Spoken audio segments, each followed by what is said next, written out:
Hey guys, welcome back to another video on the channel. Finally, Newcastle United win a game of football. How good was that full-time whistle yesterday when the win eventually came to us? Incredible. I mean, I'm still gassed over it. I hope it's a turning point for this football club. We'll see what happens over the next few weeks, but that was a huge win yesterday. Anyway, though, I think it's 4 days, my birthday now, so the unicorn's out, birthday week. I'm excited, plenty to get into, of course, throughout the week. FA Cup tomorrow, so we're doing a live stream for that. But in terms of today, though, the Newcastle United owner has come out and exposed the media about the director of football. Great to see this communication by the club. We'll get into that shortly. As well as Alan Shearer, we've got club legends. We've got all sorts to talk about today. There's a lot of things from the match yesterday.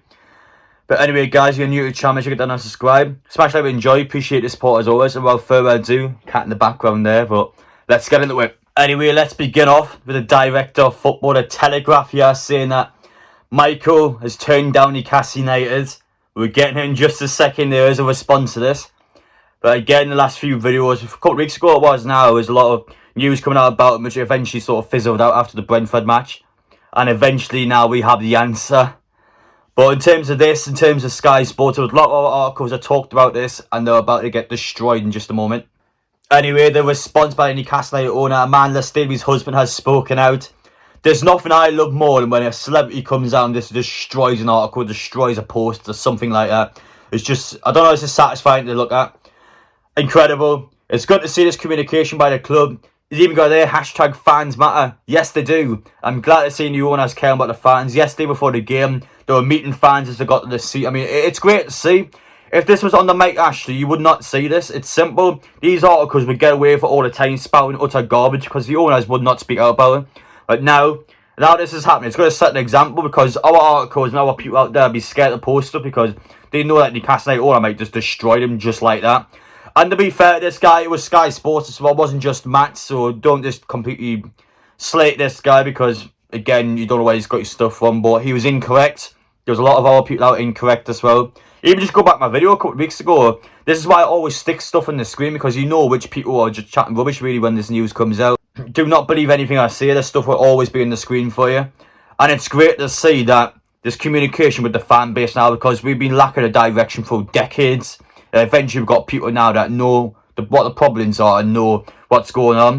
But in terms of the Newcastle owner's response, he said they never offered Michael a contract at Newcastle United. Do people think they're still going in for him? Do people think they were never interested? I don't know. It's interesting to see that post though, and we'll see what happens in the future. But if we were never going in for him, I would love to see who we actually are trying to get because I don't think there's too many options out there, to be honest. Anyway, time to get into some other news now. Finally, Newcastle United legends are being respected by the club once again. Mick Quinn with us here announced that on Friday. All the club legends again, messages by the club by an email saying that we want you back here. Great to see, love that. Even though it might be a bit of a small thing, some people might say, but it brings pride, it brings history back to the club. Newcastle have got a serious amount of legends and top level players on their day. Admittedly, I haven't got memories of many of them, like to Mountain McDonald. I've never obviously seen them play. And in terms of our football players, even yesterday at the match, there's just loads of club legends everywhere. I think Darren Peacock came at one point. I was doing fan cams. He was like speaking to some people next to us. Obviously, in the video you saw, Alan Shearer, Rob Lee going into the lift with the Suns. Great to see these players come back. That's what I want to see. I want to see these players. I just want to go around. Imagine going around to St James Park. You see players like, I don't know, like Demba Bar. You see, I don't know, Asprey. Just the random players. That's what I want to see. I want to see these legends back. But anyway, guys, what football players do you want to see back at the club and in around the stands? More good gestures by Newcastle United and Alan Shearer in this case, as the fan had collapsed at the Tottenham game a month or so ago.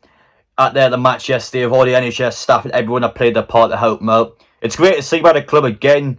That's the sort of thing that football is all about. It's not about winning and losing games. Hell, we could have lost that Burnley match yesterday and that is still a good gesture. It's not about that at all. It's about the fans at the end of the day.